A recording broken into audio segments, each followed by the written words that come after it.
Good evening, boys and girls. Welcome back to another story time with Mr. Kepke. We have a wonderful book for you this evening. It goes along with the holidays that are coming up. It's Tiny the South Carolina Easter Bunny. Tiny the South Carolina Easter Bunny.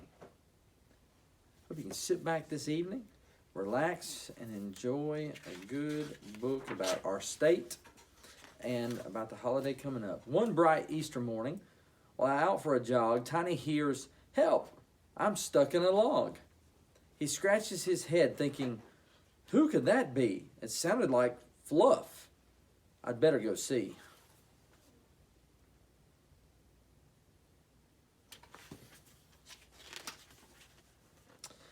Fluff's in a log with her feet in the air. "Hey, Fluff, what on earth are you doing in there?" A sad little voice from an echoey space says, "I thought this would make a good egg hiding place." "You poor Easter bunny," says Tiny while giggling. "I'll get you back out. Just hold tight and stop wriggling." Across the Tiny's head, he's got Palmetto State Runner, since we're the Palmetto State.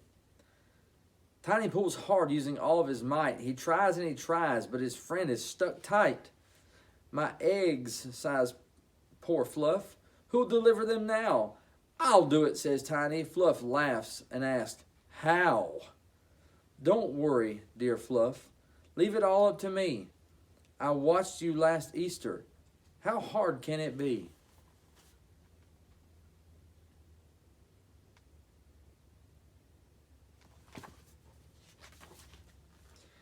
This bunny looks funny. Yes, something is wrong. His feet are too big and his nose is too long. His skin isn't furry. It's wrinkled and rough. He's run through Columbia and Beaufort already. He's out of puff and his legs feel unsteady. So he starts running across the state and he's trying to deliver eggs.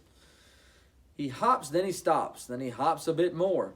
Then he stops all the hopping and flops on the floor. "Hello," squeaks a mouse in his fake bunny ear. "Oh my, how you've grown since I met you last year." "I'm Marvin, remember? You're running quite late. I'll help if you like." Tiny nods and says, "Great."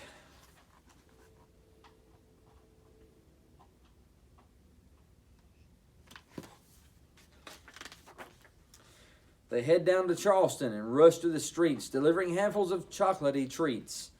Next, you might see Hilton Head and Gaffney too. There's not much time left, but there's so much to do. "Speed up," Marvin squeaks, "or we'll finish too late. Dig under that hedge and hop over that gate." If you notice something that's very symbolic to our area, there's the big peach right up there. That's in Gaffney. This large Clemson house has a fence all around.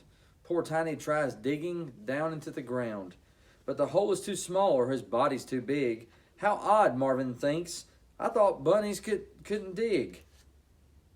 This big Rock Hill house has a really high wall. "Jump up," Marvin squeaks. "Come on, give it your all."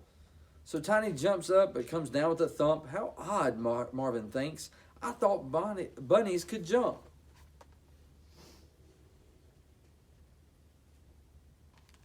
I think Marvin the mouse is picking up on something. "There's something not right," Marvin says. "Let me see." He scratches his chin and thinks, what can it be? "You're not very fast. Well, look at those legs.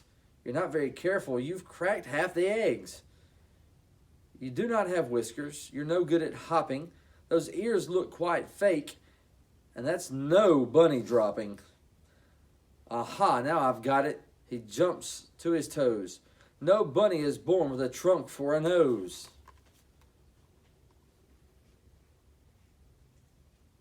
He's got a process of elimination going on here. He's doing great. Tiny starts crying. He wails, "Yes, it's true. I thought I could do the things real bunnies do." "Don't worry, it's fine," Marvin squeaks, being nice. "Do you mind if I offer a little advice? You need to start using the talents you've got. Be proud to be you. Don't be something you're not." got the Charleston Waterfront Park in the picture. What talent, says Tiny. What things can I do? He blows his big nose, and then, chew! Eureka, squeaks Marvin from high in the tree.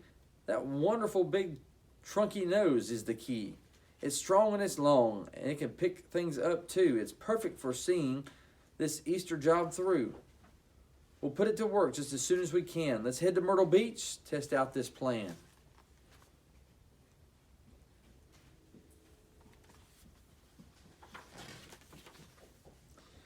This house has a fence, and this house has a wall. But with Tiny's big nose, there's no problem at all. His long nose lifts up, reaches over the top, and he drops an egg down on the lawn with a plop.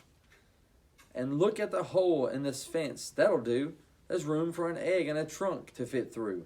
Now the job seems quite easy. Well, that's how it goes when an elephant uses his brain and his nose.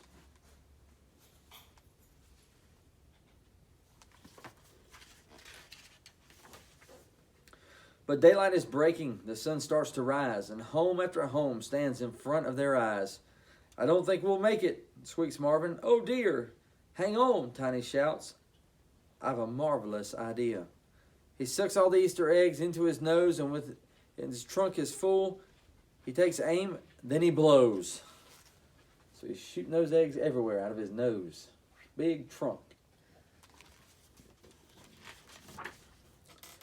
Look at those eggs blasting out of his trunk, landing on the lawns with a thunk, thunk, thunk.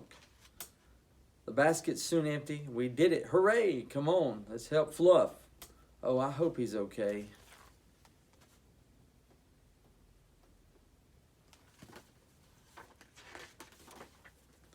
Hey, Fluff, Easter's saved. I will get you out now. Thank you, shouts Fluff. But you'll get me out? How? At the side of the pond, Tiny dips in his trunk. He drinks and he drinks till the water's all drunk. And using his nose as a huge water hose, he blows through the log.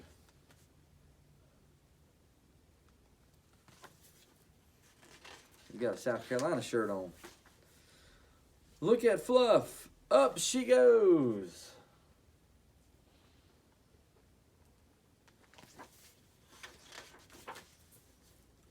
Happy Easter, South Carolina.